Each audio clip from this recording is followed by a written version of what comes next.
Protesta e së premte së opozitës solli tensione dhe përplasje. Policia ka hedhur gaz lotësjellës dhe spraj në drejtim të qytetarëve, si dhe deputetëve gjatë tubimit. Pas deputetit Flamur Noka dhe aktivistit Aulon Kalaja, edhe deputeti Luciano Bocci është ndjerë keq gjatë protestës. Në drejtim të tij është hedhur spraj, ata u shoqëruan në spital pas lëndimeve. Ndërkaq këtë të shtunë kryetari i Partisë Demokratike Sali Berisha në një bashkëbisedim me qytetarët në rrjetet sociale e cilësoi protestën si një uragan qytetar kundër qeverisë së kryeministrit Rama.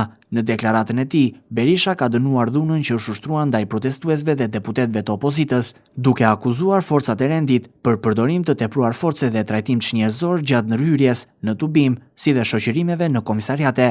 Lideri i Partisë Demokratike Sali Berisha ka theksuar se frika është një nga faktorët kryesor që pengon pjesëmarrjen e qytetarëve në protesta, veçanërisht në çështje të tilla si rritja e çmimit të naftës. Frika i nëror zotëri është përcaktues sot.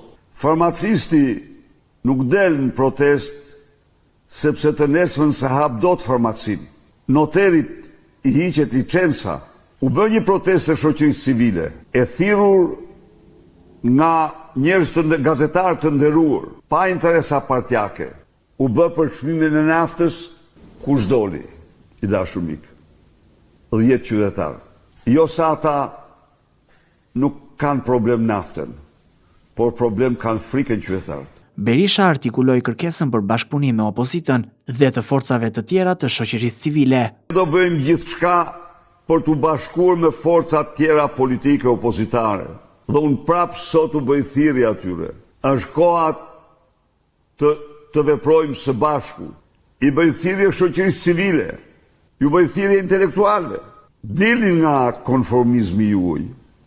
Ju bëj thirrje studentëve, pensionistët, ju bëj thirrje të bashkohen, të dashur fermerë dhe fermere. Fermat tuaja falimentojnë, sepse Edi Rama ka vendosur sistemin fiskal që i falimenton ato. Berisha akuzoi policinë se përdori sprej me pasoja vdekjeprurse dhe se opozita do të bëjë kallëzime në prokurori.